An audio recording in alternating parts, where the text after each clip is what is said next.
चेतना की शिखर यात्रा भाग 3 ऑडियो 1 HSJ 59 परिवर्तन का सूत्रपात।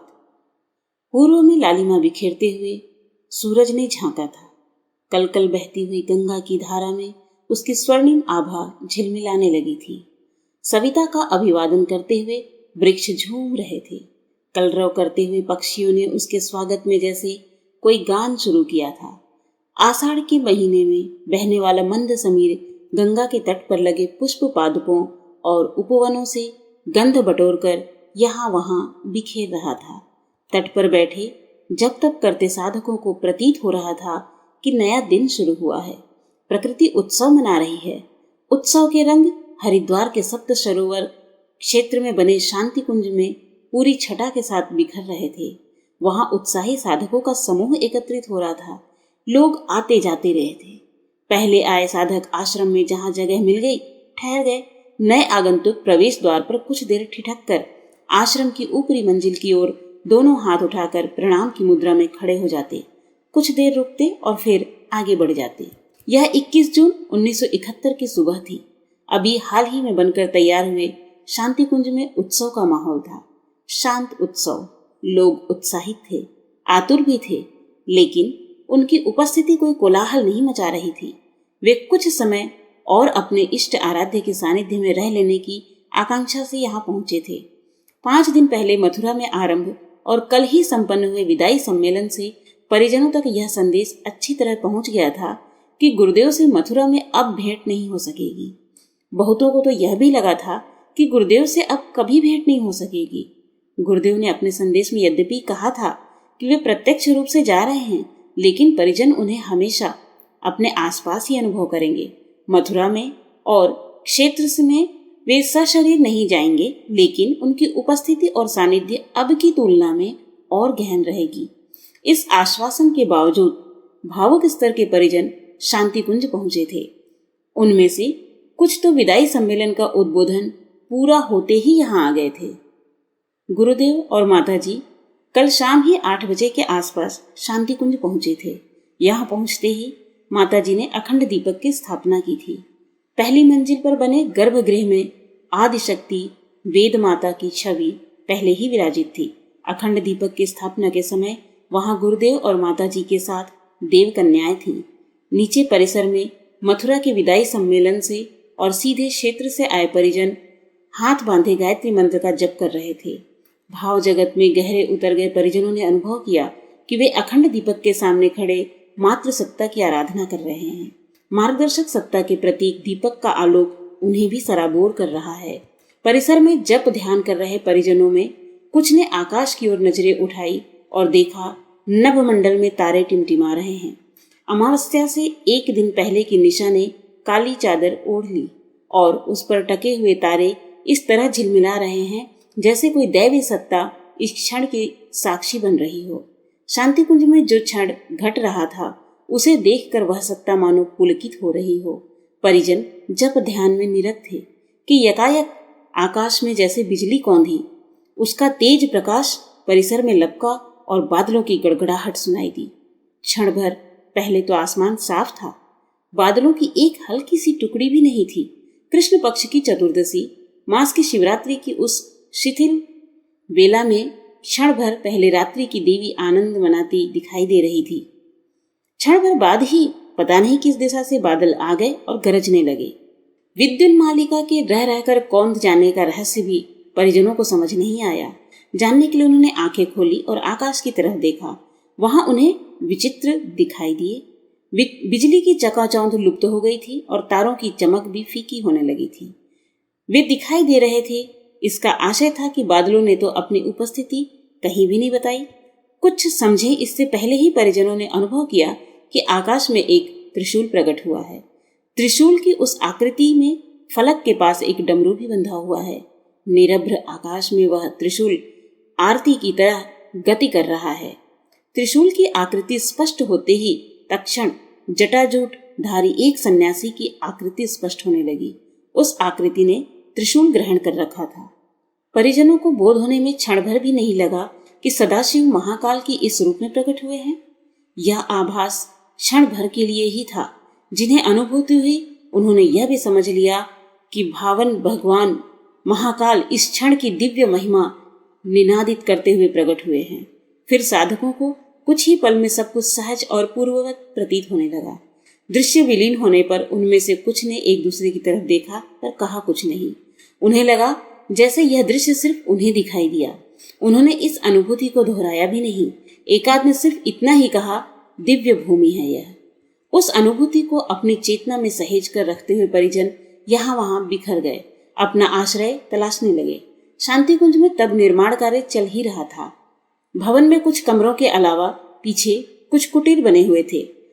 कच्चे पक्के बने इन कुटीरों में भी ज्यादा जगह नहीं थी, इसलिए कुछ परिजनों ने खुले में अपनी दरी बिछाई और कुछ सप्त सरोवर क्षेत्र में चले गए, जहां दूसरे आश्रमों में जगह उपलब्ध हो सकती थी।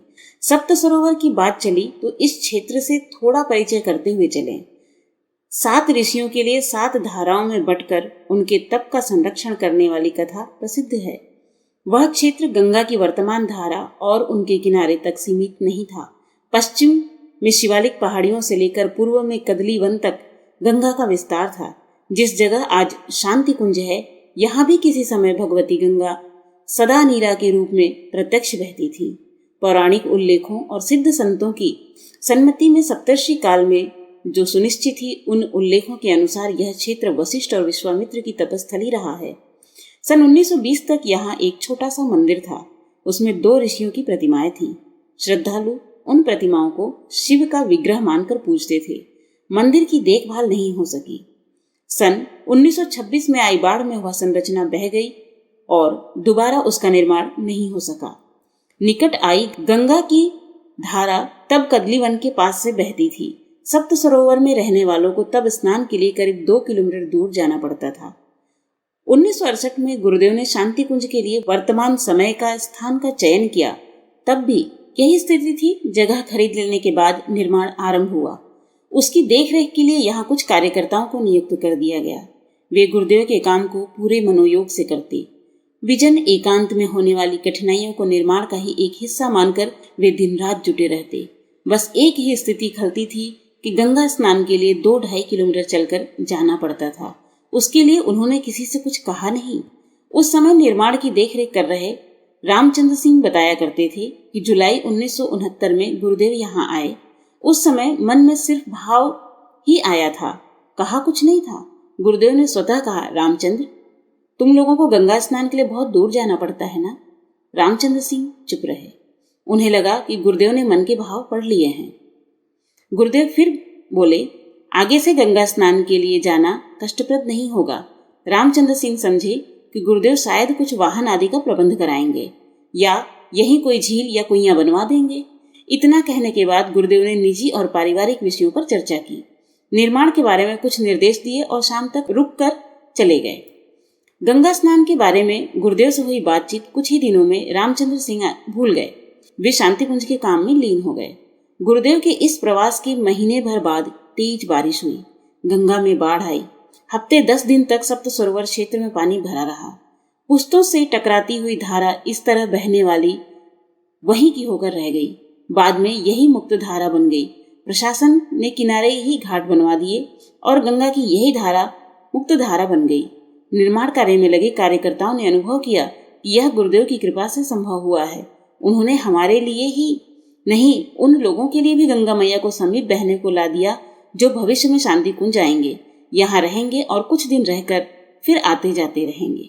21 जून को भी शांति कुंज में रुके साधकों की जानकारी में यह तथ्य आया। वे अभिभूत हुए बिना नहीं रह सके। कुछ ने तत्काल गंगा की ओर रुख किया। भावना थी कि गुरुदेव ने उन सब पर अनुग्रह करते हुए गंगा को समीप बहने के लिए मना लिया, वह भी करीब 2 साल पहले, ताकि इस अवधि में किनारे बंध सके और घाट तैयार हो जाए। गुरुदेव को शांति कुंज में 10 दिन रुकना था। इस अवधि में यहाँ की व्यवस्था सुचारू बनाकर अज्ञातवास पर निकलने की योजना थी। 10 दिन यहाँ रुकने की बात ज्यादा लोगों को पता नहीं थी। जिन्हें मालूम था उनमें से कुछ इस अवधि में आते रहे थे। आने का उद्देश्य एक ही था कि गुरुदेव के दर्शन हो सके, उन्हें सुनने और सानिध्य पाने का अवसर मिले। गुरुदेव 10 दिन यहाँ रुकने वाले थे, इसलिए कुछ साधकों ने 9 दिन के अनुष्ठान का संकल्प ले लिया। उन्होंने शांति कुंज में ही जप तप शुरू कर दिया। आगंतुकों में कुछ लौकिक प्रयोजन से आए थे, जैसे मुंबई के फिल्म निर्माता बाबूभाई मिस्त्री। बाबूभाई मिस्त्री ने कई धार्मिक फिल्में बनाई थी और वे सभी सफल रही थी। वे अपनी टीम के साथ शांति कुंज आए। उन्होंने शांति कुंज में गुरुदेव की दिनचर्या के कई क्षणों को अपने कैमरे में उतारा। 35 mm की उस फिल्म में शांति कुंज के दुर्लभ दृश्य थे, ऐसे दृश्य जिनकी भविष्य में पुनरावृत्ति संभव नहीं। वे दृश्य आज भी बड़े दुर्लभ माने जाते हैं। उन्हें अब आधुनिक फॉर्मेट में बदल दिया गया है। जबलपुर के कार्यकर्ता दानाभाई मेघजी राठौड़ पत्नी सहित 20 जून से ही यहाँ पहुंच गए थे। वे 4 दिन पहले भी यहाँ थे। सम्मेलन में भाग लेने के लिए मथुरा गए थे। कार्यक्रम पूरा होते ही वो यहाँ आ गए वापस। शांतिकुंज में निर्माण के समय पेयजल की व्यवस्था का काम उनके जिम्मे था। गुजरात के कार्यकर्ता भूपेंद्र भाई इस तैयारी से आए थे कि गुरुदेव के बाद वे भी वापस नहीं लौटेंगे। उनके पीछे पीछे वे भी हिमालय चले जाएंगे। गुरुदेव माताजी के यहाँ आते ही उन्होंने अपनी भावना व्यक्त कर दी थी। उस समय गुरुदेव ने हंसकर टाल दिया।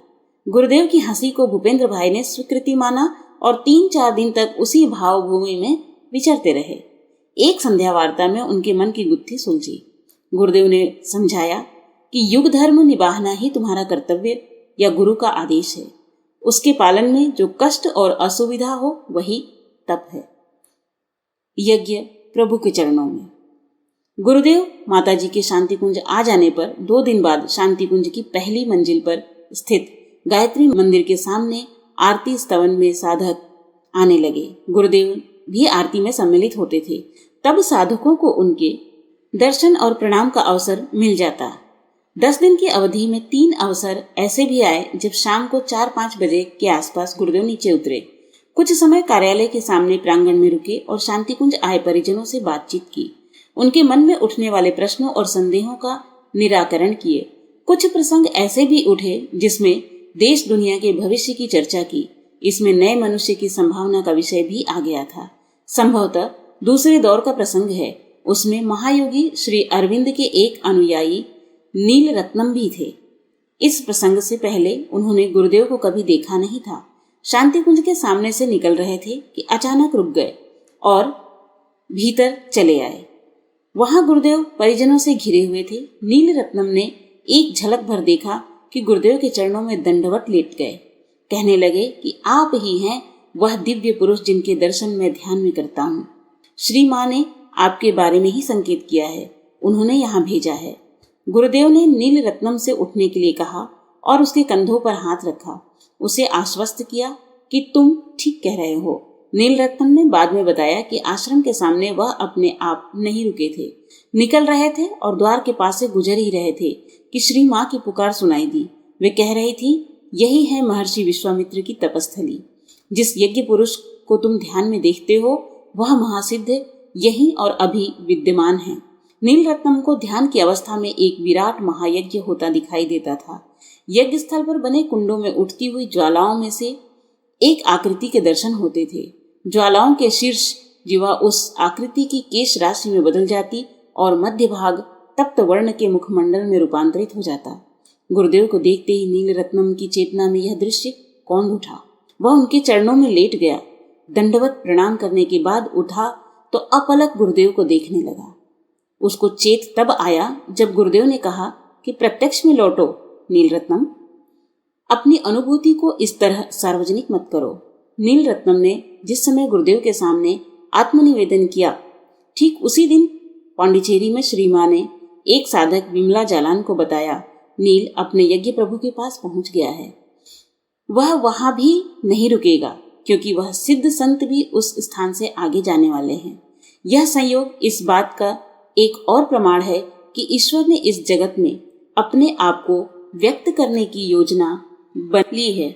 वह मूर्त रूप लेने वाली है। फिर मनुष्य वैसा ही नहीं रह जाएगा जैसा अभी है। नया मनुष्य पूर्णतः स्वस्थ, प्रज्ञावान और बलशाली होगा। दैन्य, रोग और शोक उसे नहीं व्यापेंगे। उसका शरीर अपेक्षाकृत कम भारी, लगभग वायवीय होगा। उसकी गति भी अब से कई गुना तीव्र होगी। ऐसे मनुष्य के अवतरण में समय लग सकता है, 50-60 वर्ष या इससे ज्यादा भी, लेकिन यह निश्चित संभावना है। श्री माँ के इस भविष्य कथन का उल्लेख हाल ही में प्रकाशित हुई पुस्तक महायोगी श्री अरविंद में किया गया है। जून 1971 के अंतिम सप्ताह में श्री गुरुदेव भी शांतिकुंज के परिजनों को रोग, शोक, अभाव और अज्ञान से मुक्त मनुष्यता की संभावना के लिए आश्वस्त कर रहे थे। इस घोषणा के लगभग 10 वर्ष पहले वे महाकाल की युग प्रत्यावर्तन प्रक्रिया का मर्म उद्घाटित करने लगे थे। अपनी मार्गदर्शक सत्ता के निर्देश पर अविज्ञात क्षेत्र में जाते हुए वे एक बार फिर यह आश्वासन दोहरा रहे थे। अनागत की घोषणा का प्रसंग चला तो कुछ वर्ष पीछे लौटते हैं। सन 1968 के बसंत की घटना है। वैश्विक स्तर पर दुनिया उस समय 2 खेमों में बटी हुई थी। एक खेमा साम्यवादी था जिसका नेतृत्व सोवियत संघ कर रहा था। दूसरा खेमा पूंजीवाद कहा जाता था और उसका नेतृत्व अमेरिका कर रहा था। दोनों देश महाशक्ति के रूप में प्रतिष्ठित थे। दुनिया के तमाम देशों के पास इन 2 खेमों में से किसी एक के साथ होने के अलावा कोई विकल्प नहीं था। अपनी गुटनिरपेक्ष नीति के लिए प्रसिद्ध होते हुए भी भारत सरकार के वामपंथी रुझान स्पष्ट थे और यह देश सोवियत संघ के खेमे में समझा जाता था। सन 1966 में भारत पाक युद्ध और ताशकंद समझौते के साथ उसके समाप्त होने के बाद यह धारणा और मजबूत होती चली गई। याद रहे, भारत के प्रधानमंत्री लाल बहादुर शास्त्री जी इस समझौते के बाद जीवित भारत नहीं लौट सके थे। उनकी आकस्मिक मौत हो गई थी।